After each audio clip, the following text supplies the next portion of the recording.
वो पीले वर्ण की हो, तो कभी कभी खेतों में हम लोगों को, ग्राम जीवन में हम लोगों ने देखा है, वहां जाने पर लगता है कि ये सोने की पंक्तियां हैं। इस तरह से वो बालियां प्रतीत होती, और उसकी तुलना की गई है खजूर पुष्पाकृति, खजूर के वृक्ष के पेड़ की आकृति से उसकी तुलना की गई है। फिर से एक बार अर्थ समझने का प्रयास करें। खरजूर पुष्पाकृति भी सिरो भई पूर्ण तंडुलय, खजूर के पुष्पों की आकृति की तरह शिरो भी अपने सिरों पर पूर्ण तंडुलय, पूर्ण चावल से परिपूर्ण धान की बालियां, किंचिदालंबा थोड़ी झुकी हुई, कनक प्रभा सोने की छटा शोभनते बिखेर रही हैं, सोने की छटा बिखेर। आइए हम लोग अग्रिम श्लोक की तरफ बढ़ते हैं। एते हि समुपासीना विहगा जलचारिणा, एते हि समुपासीना विहगा जलचारिणः, नावगाहन्ति सलिलं प्रगल्भाइवाहवम्।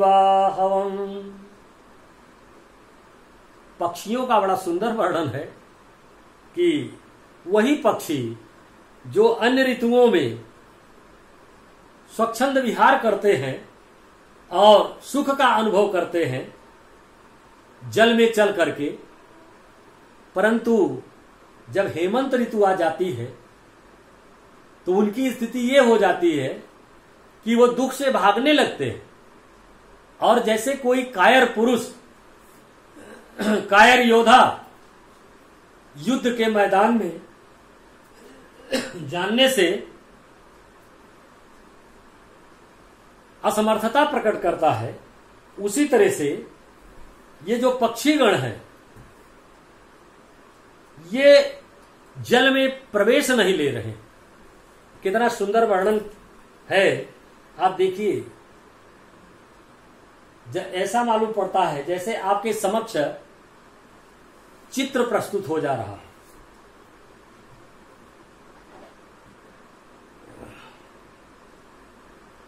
एते हि समुपासिना विहगा जलचारिणः। हम शब्दों को अन्वय में करके लाते हैं, ऐसी समानता में करते हैं जहां से उनका अर्थ सीधे निकल जाता है, उसी को कहते हैं अन्वय।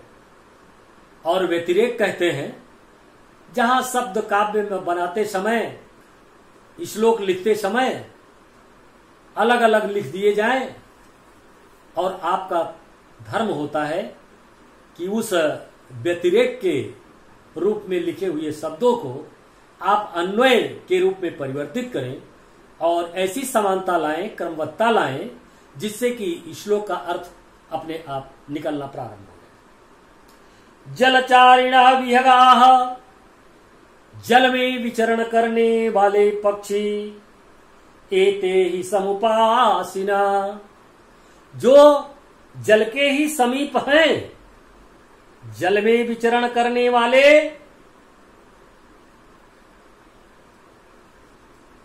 पक्षी गण जो जल के ही समीप हैं, परंतु नवगाहंती, जल में प्रवेश नहीं कर रहे हैं। क्यों? सलिल नवगाहंती, सलिल का अर्थ होता जल, जल में प्रवेश नहीं कर रहे हैं।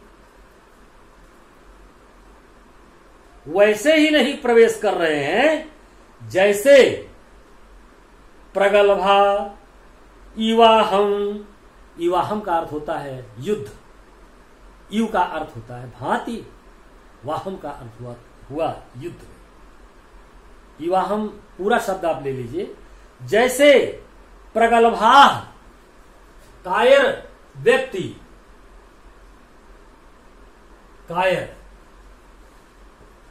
कायर व्यक्ति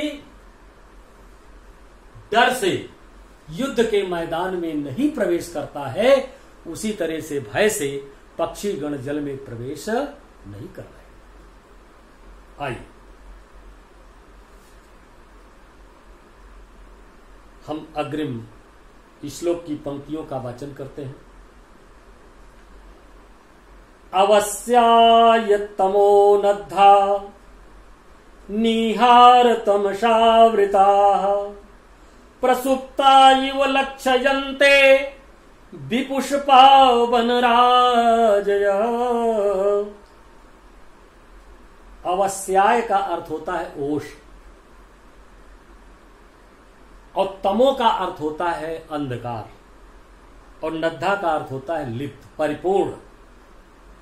और निहार, निहार का तात्पर्य है कुहरा, और तम का अर्थ हुआ अंधकार, और वृता का अर्थ हुआ घिरा हुआ। प्रसुप्ता, प्रसुप्ता का अर्थ है विशेष रूप से सोए हुए। सुप्ता का अर्थ होता है सोना, और प्रसुप्ता का अर्थ होता है विशेष रूप से सो जाना। प्रसुप्ता,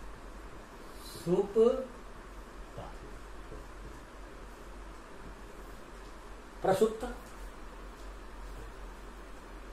इव लक्ष्यन्ते विपुष्पाः वनराजयः। विपुष्पा, वि धन पुष्पा, पुष्पों के अभाव में, पुष्पों के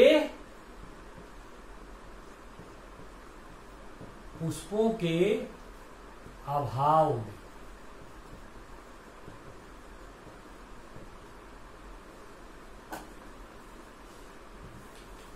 पुष्पों के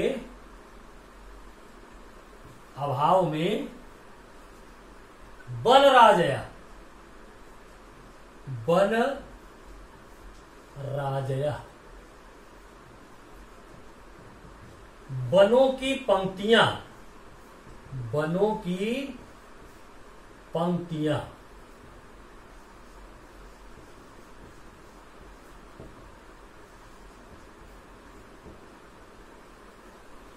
आइए विचार करें, हम लोग अध्ययन करें।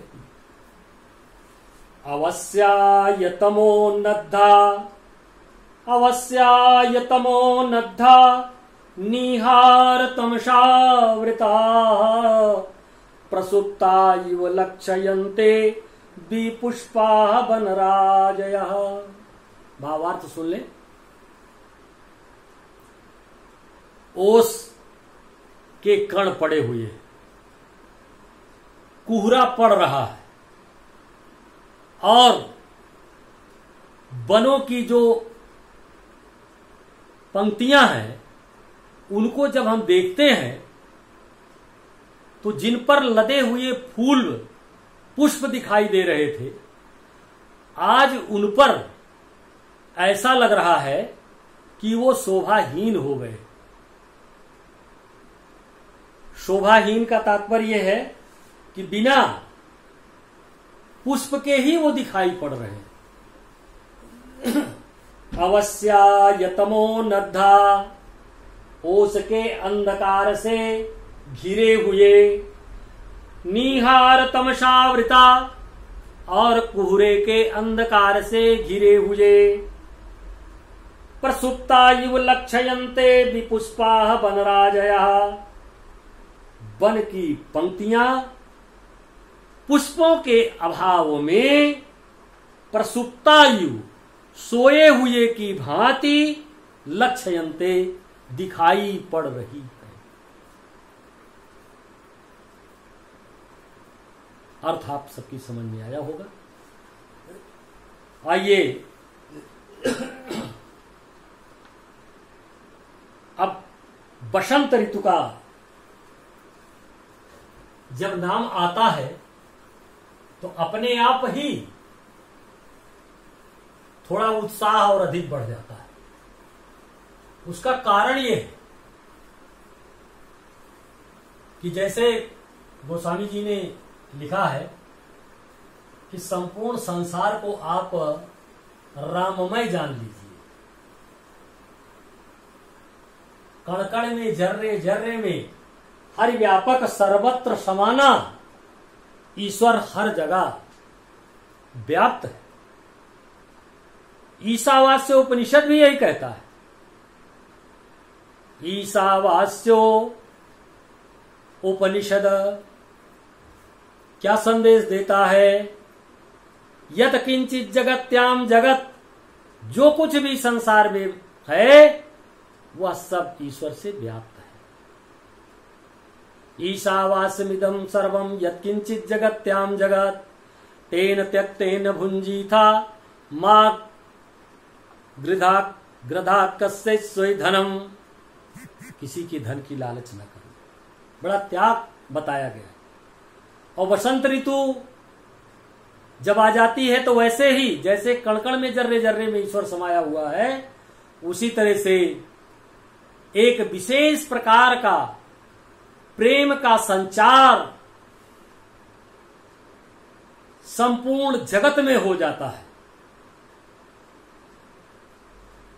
कैसा संचार होता है? वनस्पतियां आह्लादित हो जाती हैं, प्रकृति सज जाती है नई दुल्हन की तरह, और अमराइयों से युक्त पवन की सुगंध, उसकी छटा ऐसी विराजमान हो जाती है कि सजीव प्राणी की तो बात ही हम क्या करें, जो निर्जीव हैं उनमें भी एक विशेष प्रकार का भाव बसंत ऋतु में आ जाता है। कालिदास जी ने तो अपने काव्य में बसंत ऋतु का ऐसा वर्णन किया है कि मुझे बाध्य होना पड़ रहा है आपको बसंत ऋतु पढ़ाने के पूर्व उस श्लोक का वाचन करने के लिए। वो कहते हैं कि कोई वृक्ष ऐसा नहीं है जो पुष्पों से युक्त न हो, और कोई तालाब ऐसा नहीं है जहां पर कि कमल न खिले हो, और कामिन सकामो, कामिनियां सकाम हो रही हैं, सुखम प्रदोषो, ये दिवस, दिन और रात, रात्रिकालीन समय सबके लिए सुखकारी हो रहे हैं। आइए मैं श्लोक पढ़ दूं, इसके बाद बसंत ऋतु का सुंदर चित्रण आपके समक्ष है। जैसा महर्षि वाल्मीकि जी ने लिखा है मैं उसका अर्थ बताने का प्रयास करता हूं। द्रुमास पुष्पै सलिलं शपदमं कामिं सकामो ससुगंधि पवनः सुखं प्रदोषो दिवसश्च रात्रिश्च शरवं प्रियं चारुतरं बसंते। बसंत ऋतु में चारों तरफ प्रिय ही प्रिय दिखाई देता है, सब कुछ अच्छा ही अच्छा लगता है। आइए बसंत ऋतु का पहला श्लोक पढ़ते हैं हम।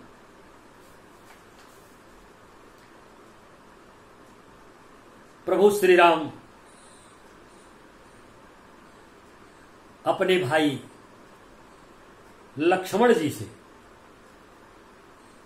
संबोधित करते हुए उनको कह रहे हैं कि लक्ष्मण सुनो, ये तो बसंत ऋतु का मौसम आ गया है। क्या विशेषता है बसंत ऋतु की?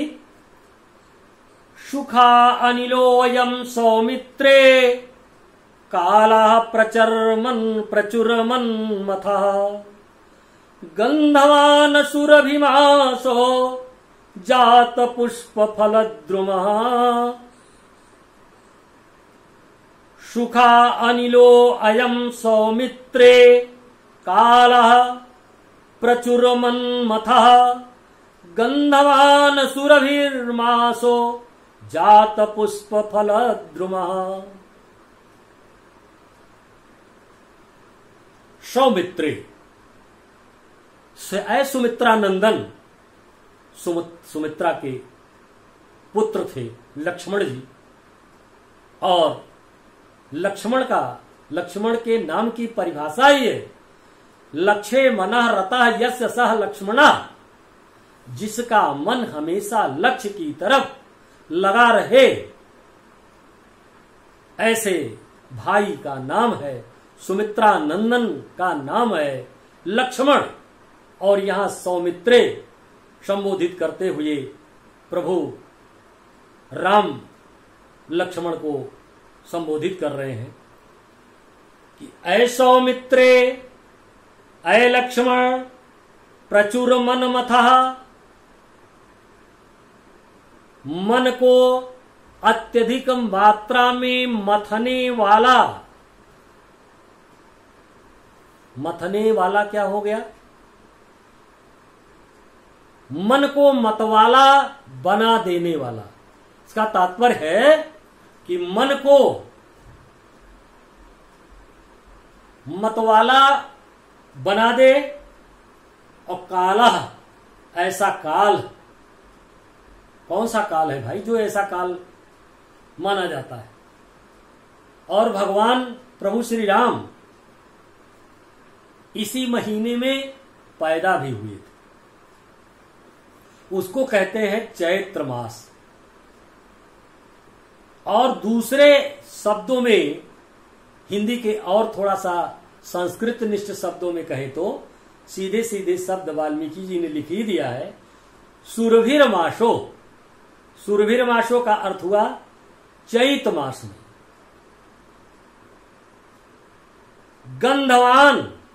गंधवान का अर्थ हुआ सुरभिमय।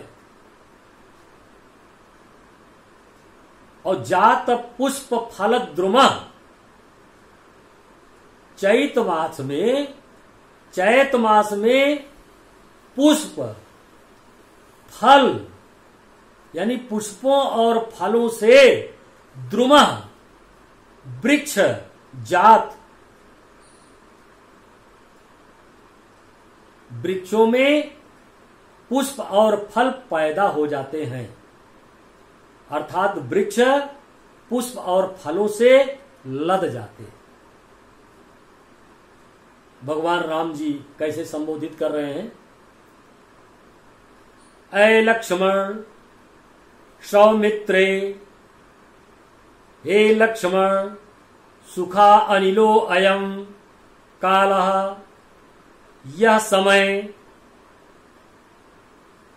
सुखा अनिलो, अनिल कहते हैं वायु को, यह समय सुख की वायु वाला है, और प्रचुर मन मथा और कामोद्दीपक है, मन को मतवाला बना देने वाला है।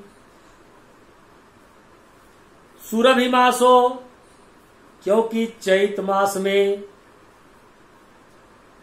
वृक्ष फल फूलों से लदे हुए सुरभि युक्त हैं, गंधवान हैं, महक रहे हैं। आइए दूसरे श्लोक का देखते हैं। पश्य रूपाणि सौमित्रे वनानां पुष्पशालिनां, सृजताम पुष्प वर्षाणि वरसं तोयं वाचैव। पश्य रूपाणि सौमित्रे वनानां पुष्पशालिनां, ऐ मित्र सौमित्रे, हे सौमित्र, हे लक्ष्मण, वनानां वनों की,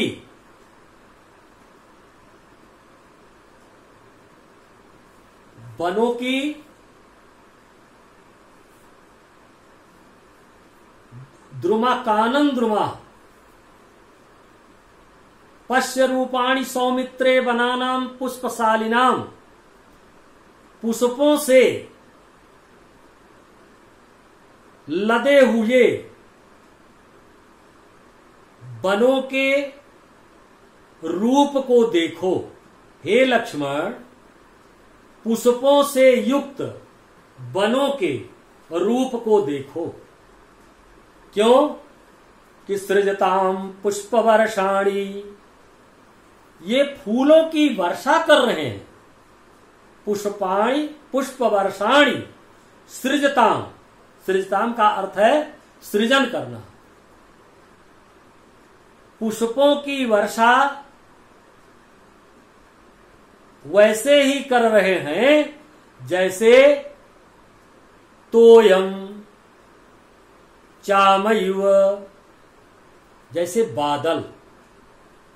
तोयम जैसे बादल वर्षा करते हैं, अर्थात तोयमिव बादलों की तरह पुष्पों की वर्षा कर रहे हैं। ऐ लक्ष्मण, जंगलों के पुष्पों को देखो। पश्य रूपाणी, इनके रूप को देखो, इनके स्वरूप को देखो। ये बादल की तरह पुष्पों की वर्षा कर रहे हैं। और क्या हो रहा है बसंत ऋतु में? अग्रिम श्लोक है, प्रस्तरेषु चरमेषु विविधा कानन द्रुमाः वायुवेग प्रचलिताः पुष्पैर्विकिरन्ति गाम। प्रस्तरेषु चरमेषु विविधा कानन द्रुमाः, विविधा माने अनेक प्रकार के, कानन माने जंगल के, द्रुमाः माने वृक्ष।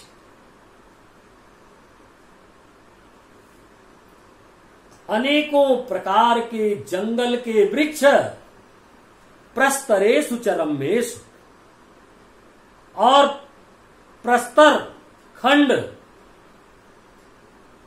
वायु वेग प्रचलिता। प्रस्तरेषु चरमेषु पत्थरों पर, पत्थरों के बीच में, रमेशु सुंदरता, पत्थरों के बीच में जो सुंदरता को बिखेर रहे हैं। कैसे वो सुंदरता बिखर रही है आप देखिए। प्रस्तरेषु च रम्येषु विविधा कानन द्रुमाः, पत्थरों की सुंदरता और अनेकों प्रकार के कानन द्रुमाः, जंगल के वृक्षों की, वायु वेग प्रचलिता, वायु वेग से प्रचलित, वायु वेग से पुष्पैर रव विकरन्ति गाम, पृथ्वी पर पुष्प बिखेर रहे हैं। प्रस्तरेषु च रम्येषु विविधा कानन द्रुमाः, विविध प्रकार के जंगल के वृक्ष पत्थरों पर सुंदर सुंदर वायु के वेग से पुष्पों को पृथ्वी पर बिखेर रहे हैं। गाम, पृथ्वी को, गाम का अर्थ हुआ पृथ्वी। पुष्पैर विकरन्ति, पृथ्वी पर बिखेर रहे हैं। अमी पवन विक्षिप्ता विनन्दितीव पादपाः खडपदैर खट पदैरनु कूजद्भिवनेषु मंद मदगंधिषु। पवन विक्षिप्ता, पवन कहते हैं वायु को, विक्षिप्ता वायु के द्वारा पागल बना दिए गए, अर्थात वायु के द्वारा हिलाए गए, थोड़ा हम इस शब्द को इस तरह से कह सकते हैं, वायु के द्वारा मतवाले बना दिए गए पादपाह विनंदतीव वृक्ष जो है वो बोल रहे हैं। कैसे बोल रहे हैं? जैसे खडपदईह, खडपद कहते हैं भावरे को, भ्रमर को।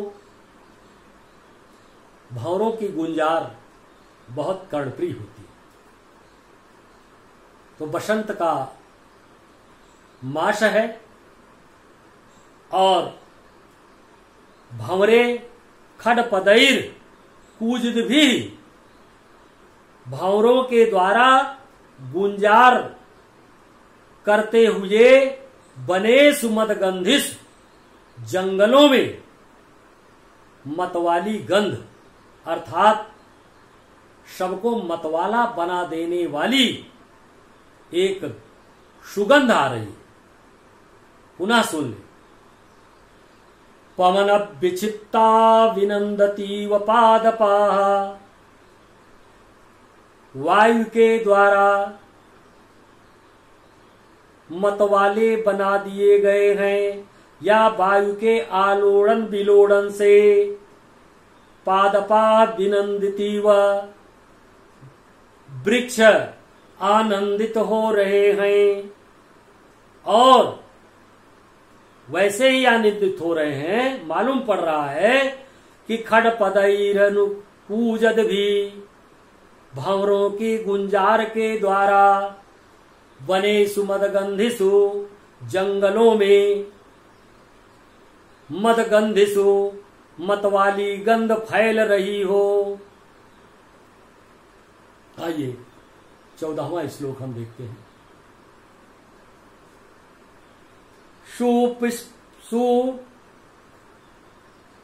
पुष्पितांस्तु पश्येतान कर्णिकारान समन्ततः हाटक प्रतीक्षन्नान नरान पीतांबरानिव। सुपुष्पितांस्तु पश्येतान कर्णिकारान। ऐ लक्ष्मण, एतान सुपुष्पितांस्तु पश्य, इन सुंदर पुष्पों को तुम देखो। वो कैसे हैं? तो कह रहे हैं तो कर्णिकारान। ये किसके फूल हैं? कनेर के फूल है। कनेर का फूल आप लोग देखे होंगे, पीला पीला होता है और उसमें फल भी आते हैं और उसके फल को निकाल करके बच्चे एक खेल भी खेला करते हैं। तो राम जी लक्ष्मण जी से कहते हैं कि ऐ लक्ष्मण, एतान सुपुष्पितांस्तु कर्णिकारान समन्तवन्तः, ये कनेर के सुंदर पुष्प को देखो समन्ततः, चारों ओर से। हाटक प्रति सक्षन्नान,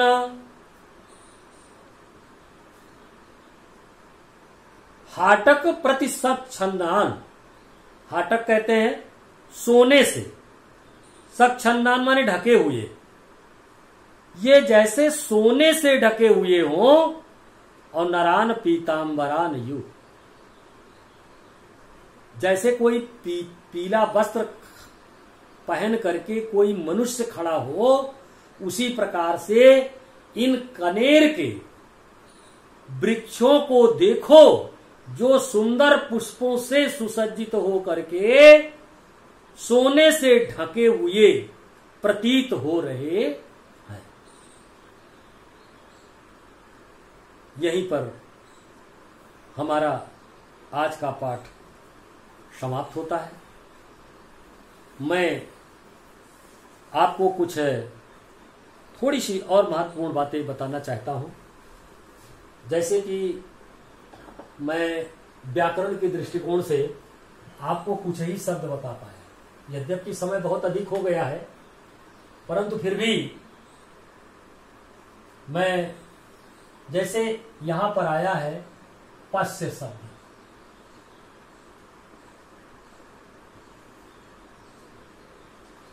पश्य का अर्थ होता है देखना, और इसका आज्ञा अर्थ लोट लकार में जो रूप चलता है, यहां आज्ञा दी जा रही है, आज्ञा अर्थ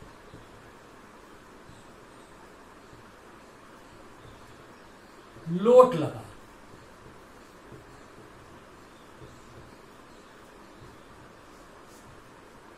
आज्ञा अर्थ लोट लकार में हम इसका प्रयोग करते हैं। इसका रूप चलता है पश्यति पश्यता पश्यन्, पश्यसि पश्यथा पश्यत, पश्यामि पश्यावा पश्यामि। लेकिन हम यहां पर पश्यतु पश्यताम पश्यन्तु, पश्य पश्यतम पश्यत, इस तरह का रूप चलेगा प्रथम पुरुष, मध्यम पुरुष और उत्तम पुरुष में।